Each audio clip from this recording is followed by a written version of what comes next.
বলতেছিলেন ওগো স্বামী গো, দেখেন না একটু চেষ্টা করে দেখতে গেলে কি হবে, কারণ যদি তাদের একটু মায়া হয়ে যায়, দয়া হয়ে যায়। ওগো স্বামী, এই কলেজার টুকরা সন্তান এত তারে পিপাসা লেগেছে, সহ্য করতে পারে না। যার চেহারাটা গোলাপের মতো নরম ছিল, পূর্ণিমা চাঁদের মতো চকমক করত, যেই চেহারা ঝলমল করত, সেই চেহারাটা যেন আজ কালো হয়ে গিয়েছে, মুজরে গিয়েছে। স্বামী গো, একটু বলে দেখেন না, যদি তার মায়া হয়ে যায়, দয়া হয়ে যায় তাদের। বেরাদার মুসলমান বাবাজি ভাইরা, আমার হোসেন আকা বলেছিলেন ও বিবি লাভ হবে না, তারপরেও যখন বারে বারে বলে, আমার হোসেন আকা সেই সময় তাদের সান্ত্বনা দেওয়ার জন্য নিজের কলেজার টুকরা সন্তান আলী আসগরকে কোলে করে বুকের মধ্যে নিয়ে চাদর ঢাকিয়ে ঘোড়ার উপরে চেপে বেরিয়ে পড়লেন। 22,000 সৈন্যের মধ্যে হাজির হয়ে গেল। ফোরাত নদীর সামনে বলে, ও 22,000 সৈন্যের লোকেরা, তোমরা জানো ভালোভাবে আমি তোমাদের নিকটে কি জন্য এসে তোমাদের কাছে হাজির হয়েছে।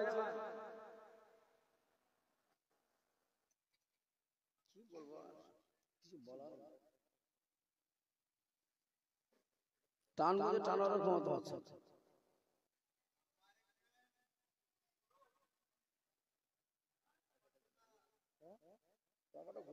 একবার দুরূদ শরীফ পড়ুন, আল্লাহুম্মা সাল্লি আলা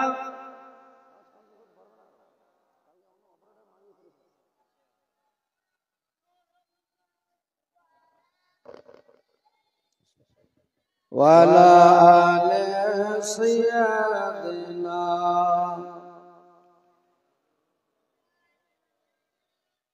মাওলানা মুহাম্মদ সাল্লাল্লাহু আলাইহি ওয়াসাল্লাম। কালকে এত আওয়াজ সুন্দর ছিল, আমি বলে দিয়েছিলাম দাদাকে, ভাই ওভাবে রেখে দিবেন।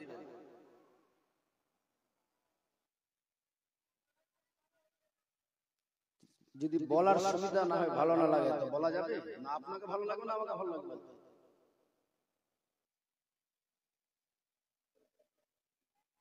যাই হোক, এইভাবে কথা বলতে হবে, তাছাড়া শোনা যাবে না। অল্প সময় বলবো, বেশিক্ষণ না। শুনেন, আমার হোসেন আকা রাদিয়াল্লাহু তাআলা আনহু সান্ত্বনা দেওয়ার জন্য চলে গেলেন কারবালার ময়দানে। আমার হোসেন বলেছিলেন, এই 22,000 সৈন্যের লোকেরা, দেখো তোমাদের চোখে, তোমাদের কাছে হয়তো আমি অপরাধী হতে পারি, তোমরা হয়তো মনে করো, কিন্তু এই যে আমার কলেজার টুকরা সন্তান আলী আসগর, সে তো কোনো অপরাধ করে নাই, সে তো কোনো দোষ করে নাই, অন্তত তারে একটু পানি দিয়ে দাও। এই বেঈমানেরা জানে যে না, পানি দেওয়া যাবে না। আমার হোসেন আকা বলেছিলেন, দিয়ে দাও পানি। এই বাচ্চাটা তো কিছু বুঝে না, কিছু জানে না। ইবনে সাদ বলেছিল, হোসেন তোমার সন্তান যদি পানি চায় তাহলে দিতে পারি। 6 মাসের সন্তান আমার হোসেন আকা যদি বলতেন, বেটা পানি চাও, একবার চেয়ে নাও, তাহলে পারতো না বলতে? আমার হোসেন আকা সেই সময় শুধু একটু চেয়েছিলেন আর বলবে বেটাকে, কিন্তু তার আগে তারা এমন জোরে তীর বিদ্ধ করলো, হযরত আলী আসগরের হুলকুমের মধ্যে লেগে গিয়েছিল। যেই আলী আসগরের হুলকুমের মধ্যে লাগলো, সেই আলী আসগরও চিরতরে দুনিয়া ছেড়ে বিদায় হয়ে চলে গেল। বাস শুধু খালি একটু ইশারা দিয়ে আমি বলে বেরিয়ে যাব। কারবালা ঘটে গেল। আরো শর্টে বলছি আপনাদের কাছে, কারণ আমি বলেছিলাম যে কারবালার পরের ঘটনা কিছু বলবো, কিন্তু আজকে এত আর সময়ও নাই যে বলতে পারবো আপনাদের।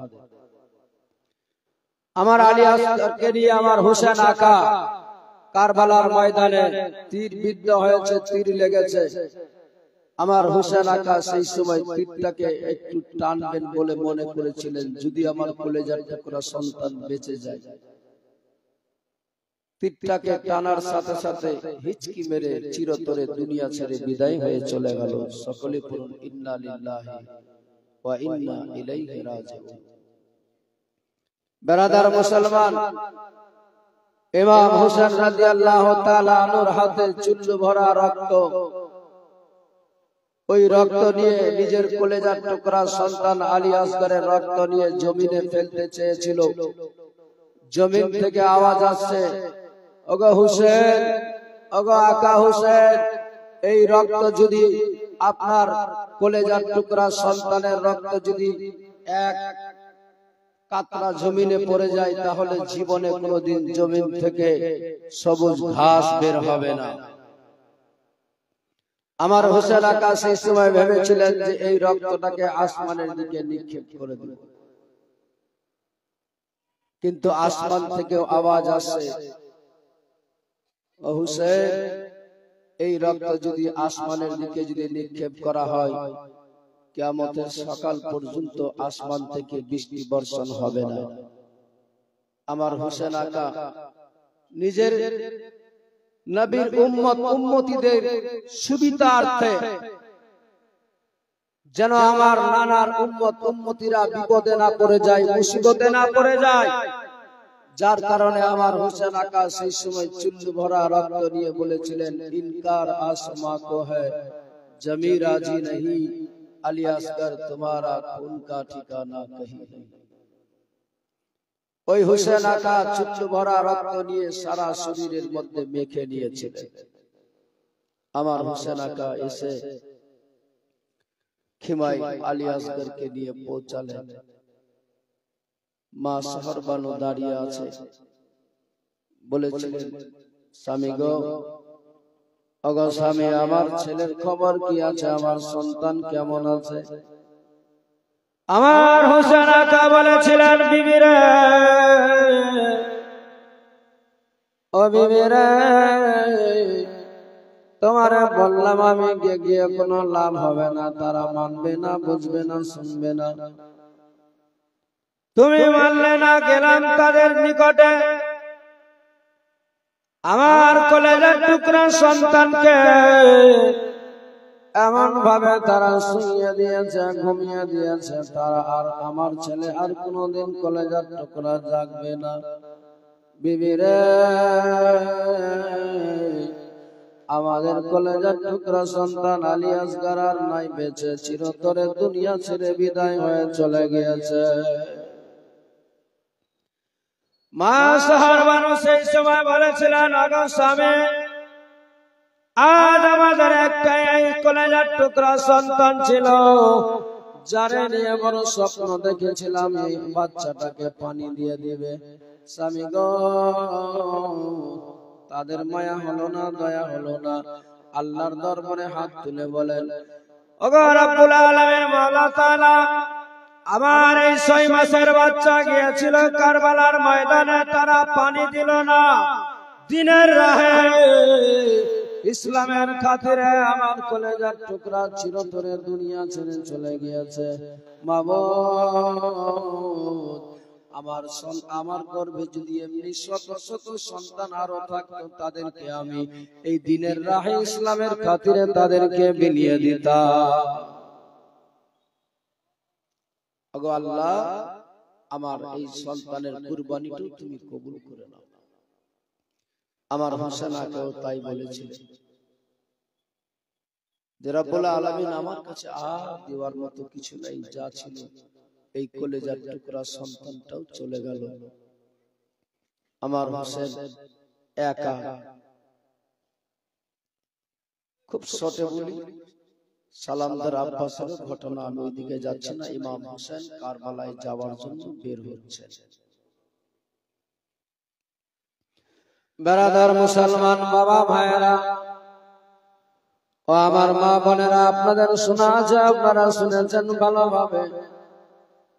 আমার নবীর নওয়াসা জানের জান হোসেন আকা যখন কারবালায় যাওয়ার জন্য বের হচ্ছিলেন বাবারে এ মুসলমান আমার হোসেন আকা সেই সময় খিমায় গিয়ে সবার সামনে বলেছিলেন ও বঞ্জাই না আমি এখন চলে যাচ্ছি কারবালাতে তোমরা দেখবে নিজের চোখের সামনে সব দেখতে পাবে ধৈর্য ধরে সবর করে তোমরা সব দেখবে কারণ তোমাদেরকে আরো অনেক কষ্ট করতে হবে এই জায়গা থেকে তোমাদেরকে আবার চলে যেতে হবে এখান থেকে নিয়ে দানিশকে পর্যন্ত তোমাদের পৌঁছাতে হবে বোনরে যতই কষ্ট হোক না কারণ ধৈর্য ধরে সবুর করে তোমাদের থাকতে লাগবে এক্ষুনি আমি চলে যাব তোমাদের চোখের সামনে ঘটবে সব তোমরা দেখতে পাবে আমি তোমাদেরকে বলেছিলাম আগে গতকাল বলেছিলাম তোমাদেরকে গিয়ে তোমরা থাকিও না চলে যাও তোমরা কেউ মানলে না শুনলে না তোমরা নিজেরাই সবাই মিলে থেকে একেবারে দেখলে সবাইকে কারবালায় পাঠিয়ে দিলে বোনরে আমি এখন একা আর কেউ নাই আমাদের আমার শুধু একটাই কলেজার টুকরা সন্তান জয়নাল আবেদিন থেকে গেল বোন এটাই আমার স্মৃতি থাকলো তোমার হাতে এরে নিয়ে যাবে তুমি দানিশকে তারপরে হয়তো যদি নসিবে থাকে পৌঁছাবে মদিনাতে এ বাবাজি ভাইরা আমার বাবানেরা আমার হোসেন আকা বিদায় নিচ্ছেন কারবালার ময়দানে যাওয়ার জন্য খিমা থেকে বেরিয়ে সবাইকে সালাম জানিয়ে বেরিয়ে যাচ্ছে ঘোড়ার উপরে চেপেছে সেই সময় পিছন দিক থেকে কে যেন একজন আল্লাহর বান্দা ডাকে হুজুর আকা দাঁড়ান দাঁড়ান একটু দাঁড়ান না গো হুজুর আমার হোসেন আকা সেই সময় হঠাৎ করে ঘোড়ার লাগাম খানাকে টেনে ধরলেন বলে কে যেন আবার পিছন দিক থেকে কে যেন আমার আওয়াজ দেয় হঠাৎ করে আমার হোসেন আকা ঘোড়ার লাগাম খানা ধরে থেমে গেলেন দেখা যায় কে যেন একটা আল্লাহর বান্দা দ্রুত গতিতে ঘোড়ার উপরে চেপে যেন চলে আসছেন আমার হোসেন আকার নিকটে চলে আসলেন আমার হোসেন বলেছিলেন কে গো তুমি তোমার বাড়ি কোথায় বলে হুজুর আকা আমার বাড়ি মদিনায় কি খবর ভাই হঠাৎ করে এই জায়গায় বলে হুজুর আমি মদিনাতে প্রতিদিন যেতাম বাজারে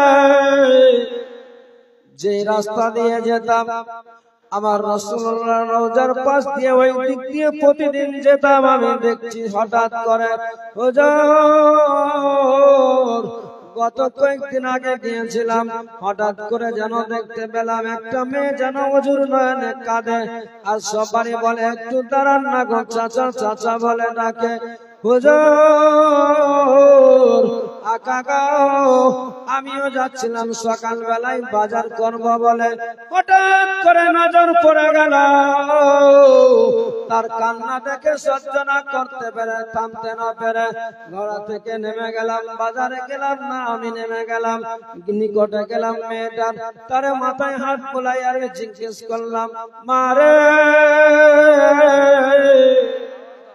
মারে তোমার কি হয়েছে তোমার বাড়ি কোথায় বলে চাচা গো চাচা আমার বাড়ি হচ্ছে মদিনাতে কার মেয়ে তুমি মা বলো বলে আমার আব্বার নাম হচ্ছে হুসেন বলে কেন মা তুমি এই জায়গায় কেন এমনি করে কাঁদো বলে চাচা সকাল থেকে নিয়ে প্রতিদিন সন্ধ্যা বেলায় দাঁড়িয়ে দাঁড়িয়ে এই জায়গাতে আমি সবারে ডাকি একটু শুনেন আমার কথা একটু কয়েকটা কথা বলবো বলে আমি ডাকি চাচা গো এত শত চেষ্টা করার পরেও শুনে শুনে সব চলে যায় কেউ দাঁড়ায় না আমার নিকটে হঠাৎ করে কেন দাঁড় হলেন আপনি আপনার কেন কি হয়েছে বলে মারে তোমার দিকে তাকিয়ে আমার মায়া হয়ে গেল দয়া চলে আসলো মারে বল মা কি হয়েছে আসলে কি জন্য তুমি কাঁদছো এমন করে বলে চাচা গো চাচা আমার আব্বা ছিল মদিনাতে, আপনারা সবাই ভালোভাবে জানেন। আজ কিছু জুলুম অত্যাচারের কারণে আমার আব্বা আমারে রেখে চলে গিয়েছে মক্কাতে। জানি না চাচা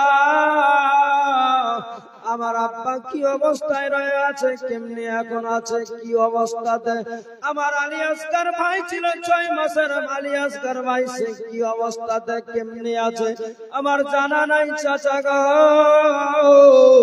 তাই আমি মনে করেছিলাম যদি আমার আব্বার নিকটে কেউ খবর পৌঁছাতো। ওগো চাচা আমার জানের জান আলী আসগর ভাইয়ের জন্য একটা আমি টুপি বানিয়েছি। এই দেখেন না কয়েকটা খেলনা পর্যন্ত রেডি করেছি, বানিয়ে রেখেছিলাম। ওগো চাচা আমি মনে করতাম কারো দ্বারা যদি পাঠাতে পারতাম আমার আব্বার নিকটে, তাহলে মনটা বড় খুশি হতো আমার আলী আসগর ভাইয়ের ভাইয়ের নিকটে।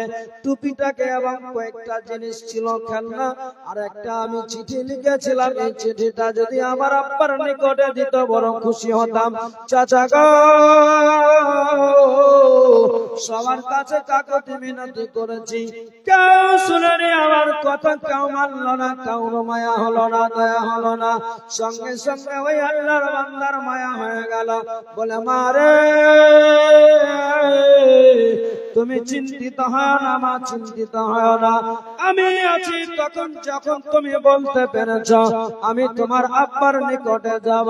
দারাদার মুসলমান বাবা ভাই আমার হুসেন আকার কাছে কথাগুলো সব শোনাই।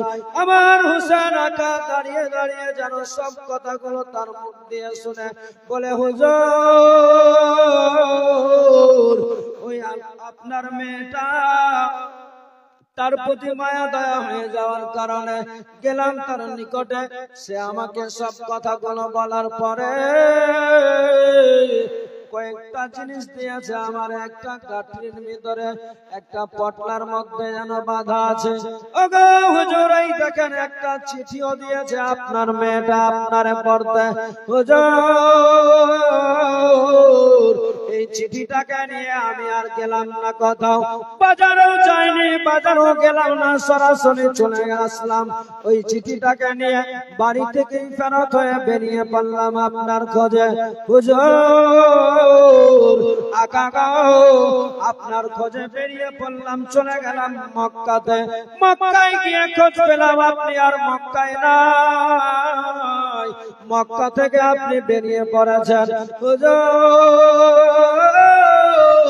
যার জন্য মক্কার মানুষকে আমি জিজ্ঞেস করেছিলাম ভালো ভালো কথায় আমার হুসেন আকা আছে, সেই সময় মক্কার মানুষেরা বলেছিল ও ভাই আমরা রীতিমতো নিষেধ করেছিলাম হুসেন আকার কাছে, বহু আমরা আরজি জানিয়েছি, মানল না, শুনল না। আমাদেরকে আমাদের কথা বলার পরেও হুসেন আকা আমাদের কাছ থেকে চলে গিয়েছে, সপরিবারে বিদায় হয়ে, সপরিবার মিলে বিদায় হয়। হুজুর মক্কা থেকে বেরিয়ে পড়লাম আপনার খোঁজে, আস্তে আস্তে কারবালা পর্যন্ত পৌঁছে গিয়েছি। ওগো আকা আমি জানি নাই যে আপনি এত বড় মুসিবতে পড়েছেন, এত বড় বিপদে, আমার জানা ছিল না এই বিষয়ে। হুজুর এই দেখেন না আপনার মেয়েটা কি দিয়েছে আপনার জন্য। আমার হুসেন আকা নিয়ে নিলেন সেই মুহূর্তে, সঙ্গে সঙ্গে পটলাখানাকে নিয়ে আমার হুসেন আকা খুলে দেখছে যেন আমার কলেজার টুকরা সন্তানের জন্য জামা বানিয়েছে, আমার কলেজার টুকরা সন্তান আলী আসগরের জন্য জন্য কয়েকটা খেলনা বানিয়েছে, একটা মাথার টুপি বানিয়েছে। বাবারে এ বেরাদার মুসলমান বাবা ভাইরা, ওই সগরাকে, যেই সগরাকে আমার হুসেন আকা সান্ত্বনা দিয়ে রেখে এসেছিল মদিনাতে, বলেছিল বেটিরে তুমি চিন্তিত হয় না, মারে বহুজন আমার সঙ্গে আছে, 72 জন কাফেলা রয়েছে। এত লোকজনকে সঙ্গে নিয়ে যেতে গিয়ে কোন জায়গায় যদি মুসিবতে পড়ে যায়, তোমারে নিয়ে গিয়ে যদি কোনো সমস্যা হয়ে যায় রে মা, কারণ তোমার শরীরটা এমনি অসুস্থ আছে, তোমার শরীর জ্বর আছে মারে, মারে যার জন্য তোমারে নিয়ে যাব না। মুসলমান যেই সগরাকে বলে সান্ত্বনা দিয়ে রেখে এসেছিলেন মদিনাতে, সোনার মদিনায় থেকে গিয়েছিল, চলে আসলেন আমার হোসেন আকা মক্কাতে। সময় কেটে গেল, মক্কাতে আর ডাকা হলো না, মক্কা থেকে মা সগরাকে নিয়ে আসা হলো না। মক্কা থেকে আমার হয়ে গেলেন আমার হোসেন রওনা, চলে আসলেন। বাবারে মনে করেছিলেন যাবেন কুফাতে, কিন্তু কুফায় যাওয়া হলো না।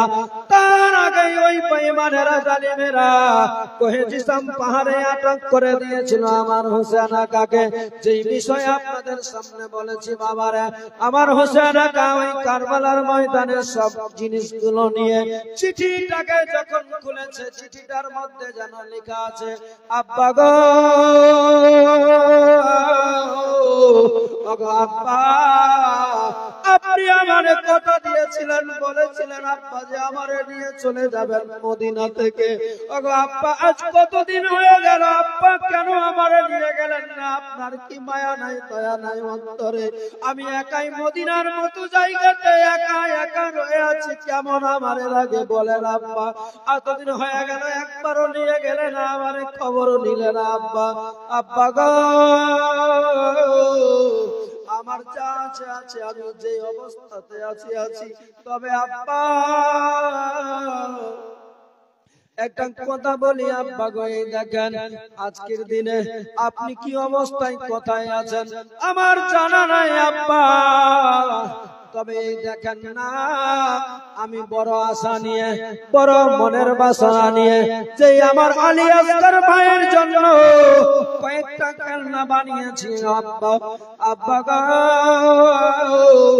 নিজের হাতে বসে বসে একা থেকে ভালো লাগে না মদিনাতে, আর তোমাদের ছেড়ে আমার যে আর ভালো লাগে না, যার ফলে ওগো আব্বা আমার ভাইয়ের জন্য একটা টুপি সুন্দর করে বানিয়েছি গো আব্বা। ওগো আব্বা, এই টুপিটা আমার আলী আসগর ভাইয়ের মাথায় দিতে গেলে কত ভালো লাগবে আব্বা। আমি তো নিজে চোখে দেখতে পাবো না, আমার নসিবে জুটলো না আব্বা। তুমি নিজে পড়াবে, পড়িয়ে দেখবে আমার আলী আসগর ভাইকে দেখতে কত সুন্দর লাগবে। আমার হোসেন আকা চিঠিটা পড়ছে, আর টস টস করে আমার নবীর নওয়াসা জানের জান হোসেনের চোখ দিয়ে টস টস করে পানি বয়ে যাচ্ছে। এ মুসলমান বাবা ভাইরা, কেন কাঁদবে না আমার হোসেন আকা? যেই হোসেন আকার কাছে মা সগরা চিঠি পাঠিয়েছে, আব্বার নিকটে চিঠি দিয়েছে, চিঠির মধ্যে লিখেছে, আব্বা তোমরা তো সবাই হয়তো ভালো আছো, আমার আলী আসগর ভাইও ভালো আছে, হয়তো আমার আলী আসগর ভাই অনেক বড় হয়ে গেল, দেখতে কত আরো সুন্দর হয়ে গেল। যে আলী আসগর নাই, যে আলী আসগরকে ওই জালিমেরা বেঈমানেরা নবীর কলমা পড়াও, তারা আজ আমার নবীর নওয়াসা, নবীর জানের জান কলেজার টুকরা সন্তানকে দুনিয়া থেকে বিদায় করে দিয়েছে। ওই আলী আসগর নাই পৃথিবীতে, যে আলী আসগরের জন্য টুপি বানিয়ে পাঠিয়েছে, আমার হোসেন আকার মেয়েটা বানিয়ে পাঠিয়েছে। আমার হোসেন পরে আর চোখ দিয়ে যেন টস টস করে যেন পানি বয়ে যাচ্ছে, অশ্রু বয়ে যায়।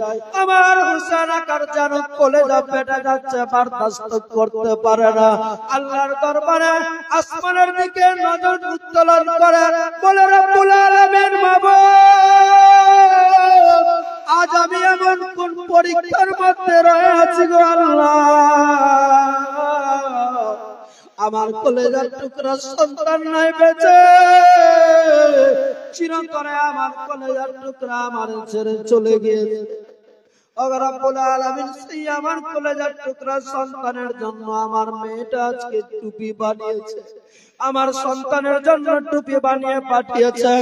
এই সন্তান আজ আমার নাই, আজ আমার চিরতরে আমার ছেড়ে চলে গিয়েছে। রব্বুল আলামিন, যে মেয়ের কথা দিয়েছিলাম তারা আনতে পারলাম না। আমার মেয়ে জানে না আমি এখন কি অবস্থাতে, কোথায় আছি, কি মুসিবতে। আল্লাহ, এখন আমি কি করি, কোন দিকে যাই? আমার হুসেন আকা সেই সময় চিঠিটাকে নিয়ে, পটলাটাকে নিয়ে সেই সময় পাচ্ছেন আর লাস্টের দিকে লিখেছে, আব্বা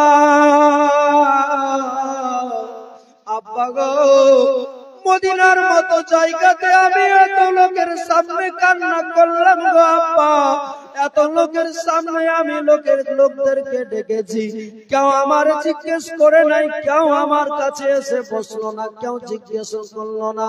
আব্বা গো, এই লোকটা বড় ভালো মানুষ, এই লোকটা, এই চাচাটা আমার নিকটে এসে আমার মাথায় হাত বুলিয়ে আমার প্রতিটা কথা শুনেছে গো আব্বা। আব্বা গো,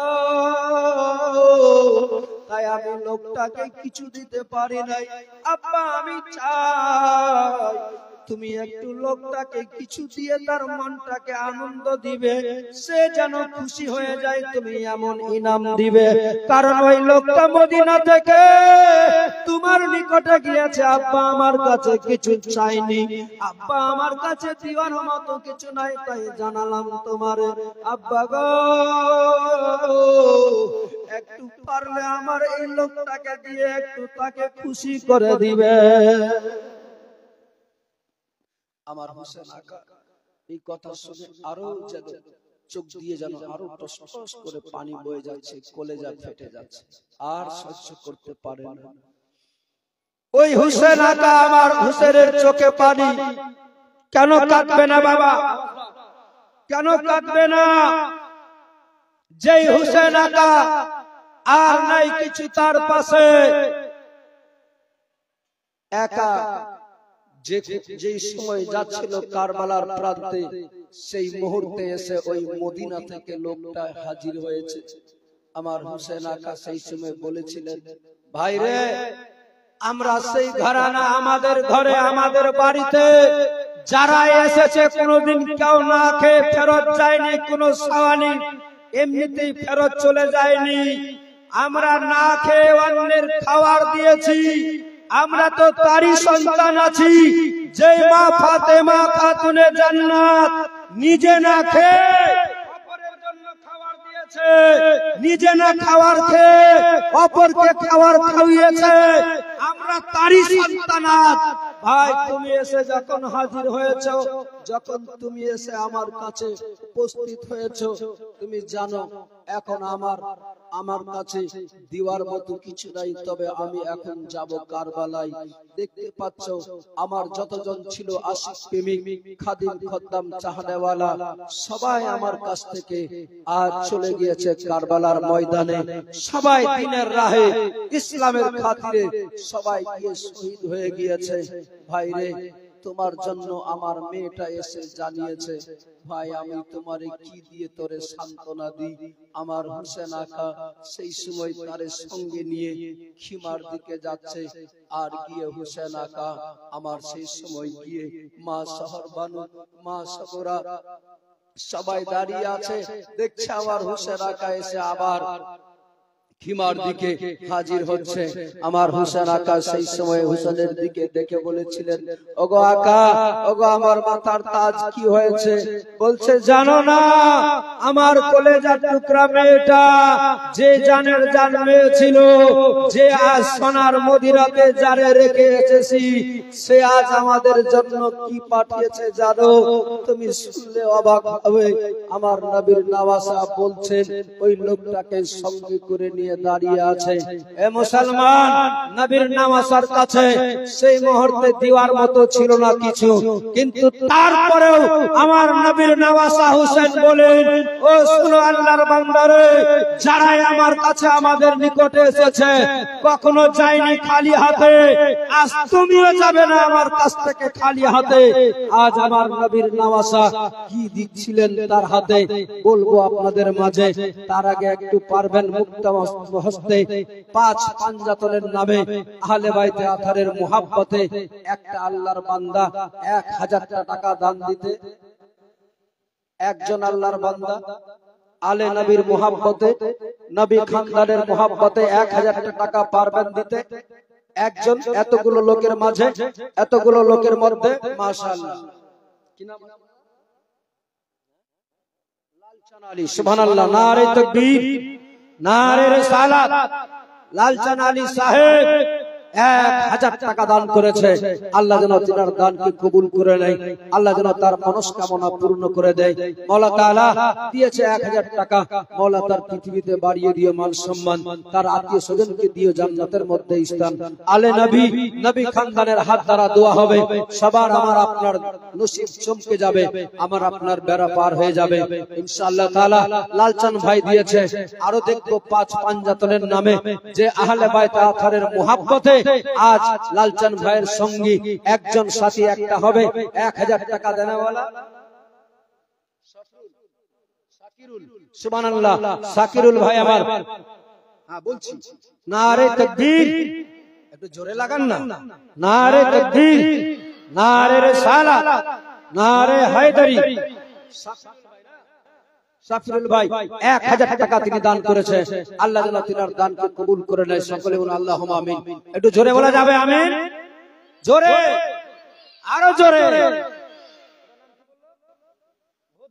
সুবহানাল্লাহ। নারে তাকবীর, নারে রিসালাত। ভদু শেখ সাহেব 1000 টাকা তিনিও দান করেছে, আল্লাহ যেন তিনার দানকে কবুল করে নেয়। সকলে বলুন আল্লাহুম্মা আমিন। আজকেই দেখা যাবে নবীর মুহাব্বত, প্রেম, ভালোবাসা, আহলে বাইতের মুহাব্বত কতটুকু আছে। যে আহলে বাইত আথারের মুহাব্বতে 5 রাত্রির জীবনী করা গিয়েছিল, আজকে তার শেষ রাত্রি, শেষ যার ভালো সব তার ভালো হবে। আর কোন একটা আল্লাহর বান্দা 1000 টাকা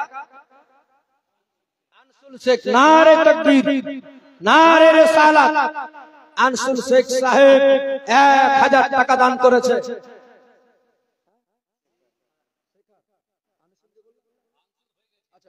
আনসুল সাহেব 1000 টাকা দিয়েছে, আল্লাহ যেন তিনার দানকে কবুল করে। সকলে বলুন আল্লাহুম্মা আমিন। শেখার ভাই না, নারে তাকবীর, নারে রিসালাত। শেখার ভাই ছিল এই জায়গাতে বসে, 1000 টাকা মুক্ত হস্তে দান করেছে। মাওলা তার দানকে তুমি কবুল করে নিও, তার মনস্কামনা পূর্ণ করে দিও, তার পেরেশানিকে দূরে সরিয়ে দিও। কোন মার্দে মুজাহিদ বাপের যোগ্য সন্তান, মায়ের যোগ্য বেটা হবে, আর 5 পাঞ্জাতনের নামে 1000 টাকা দেনেওয়ালা। মাশাআল্লাহ, কি নাম ভাই? রিন্টু। মাশাআল্লাহ, নারে তাকবীর, নারে রিসালাত, নারে হায়দারি, নারে হায়দারি। রিন্টু ভাই আমার 1000 টাকা তিনিও দান করেছে, আল্লাহ যেন তিনার দান কবুল করে নেয়, আল্লাহ যেন তিনার পেরেশানিকে দূরে সরিয়ে দেয়। সকলে বলুন আল্লাহুম্মা আমিন। আর কেউ হবে? আর কোন চাহানাওয়ালা? এ বাবা, দুনিয়া আমাদেরকে ছেড়ে চলে যেতে হবে, আমাদেরকে খালি হাতে কবরে যেতে হবে। আপনি যে কোনো জায়গায় যান না কেন, পৃথিবীর যে কোনো কোনায় পৌঁছান না কেন, মৃত্যু আপনাকে ঠিক সময় যখন হয়ে যাবে, আপনার কাছে মালাকুল মউত হাজির হয়ে যাবে। অতএব কোনো বাহানা করে চলবে না। ওই আমাদের 3.5 হাত মাটির মধ্যে গিয়ে আমাদেরকে শুয়ে থাকতে হবে। তার আগে আমাদেরকে ওই কবরের জন্য কিছু পুঁজি, কিছু জোগাড় করে নিতে হবে, যেন আমাদের কবরের মাঝে কোনো মুসিবত না আসে। কবরের জন্য আমাদেরকে জোগাড় করা লাগবে। আর কোন মার্দে মুজাহিদ হবে 1000 টাকা দেনেওয়ালা? মাশাআল্লাহ। কিসের মেম্বার গো? এসাজউদ্দিন নাম 5000। 5000। আচ্ছা, ওটাকে 7786 করা যায় না? আমি চোর করবো না, কারণ সময় খুব অল্প, যেন তাড়াতাড়ি করে দাঁড়ে দিয়ে রাজে ওয়াজটা হবে না, বুঝতে পারছেন? 7786 হবে, হবে, হবে।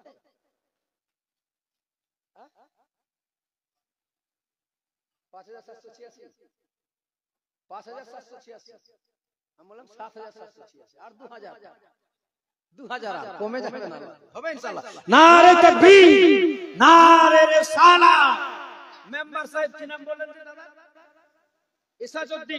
এসাজউদ্দিন সাহেব 7786 টাকার দাতা।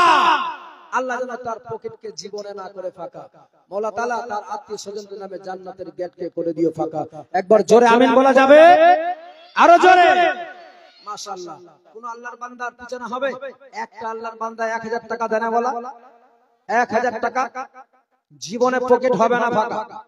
আল্লাহ অভাব রাখবে না, আল্লাহ তাআলা সব অভাব করে সরিয়ে দিবে।